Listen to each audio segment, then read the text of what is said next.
Then the gentleman whose this is, he's not here, is he? Okay, so the gentleman who brought this is not here. But what this is an oil on canvas. And let's real quick talk about art. Real quick, I'm going to give y'all just the overall scenario of art. Most of y'all know this, but it's worth going into real quick because we're going to see a lot of art tonight. The best art you can have is original works of art, right? In other words, the artist painted it, you've got it, it's the only one like it. Even if he wanted to, he couldn't paint this again exactly the same way.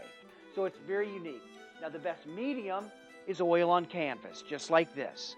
That, for whatever reason, interestingly enough, anybody who has painted before will tell you that painting via watercolor is a lot harder to paint than paint with oil.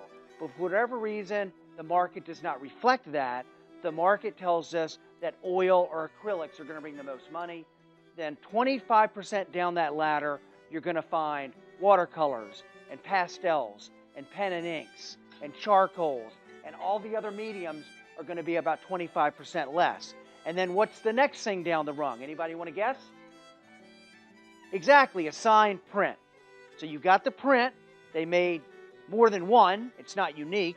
And then it's signed on the bottom in pencil. And then at the very bottom is the unsigned print. So those are your real quick, your levels of art. So here what we have is an original work of art. It's a still life. It's a 20th century still life. And this artist is Beatrice Reese, New York, 20th century artist. You could sell this for $200. It retails for $500. Brian, tell us about this. So this also came from my my mother and my grandmother's house. Cleaning things out. The history on this, all I know, it's a European painter. That's about it. There's not much on the internet about this person. There's not. It's Leso, right? Yeah. Leso is the name of the artist. And that's what you do, folks. The most important thing with a painting is the artist. If this had, Picasso at the bottom of it, it doesn't matter how pretty it is. It doesn't matter about the size of the condition. It's a Picasso. So we look at the artist first. And if the artist has a track record, that makes it all the more easier. Just like if you're buying a home on a street, you look at what the last 3 houses on that street sold for, certainly going to give you an idea of what you should pay. Here we don't have a track record.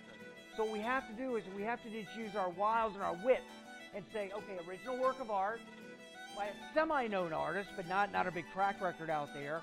My thinking on this is if you went to sell it, you get $300 or $400. It's a nice still life, right? It is a still life, right? Yes.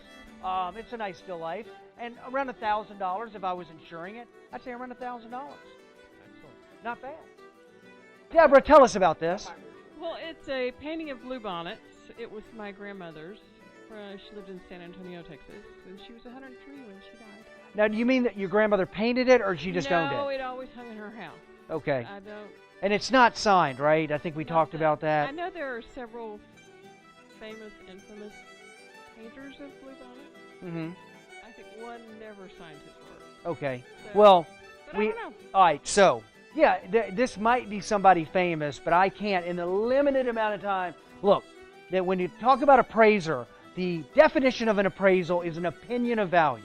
I'm going to give you my opinion, and think about it. When you walked in, I looked at your item. I've got a couple of minutes to try and look it up, but certainly don't have the time to really look at this and try to compare it to other works of art that someone, if it doesn't have a name, I don't have time to do that.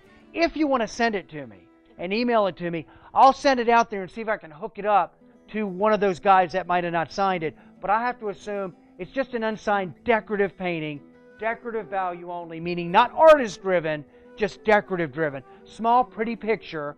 What I wrote down here is I said, why did that lady bring this little unsigned? No, I didn't say that. I did not write that down. I made that up. I wrote down you could sell it for $300, retails for $750. Thank you.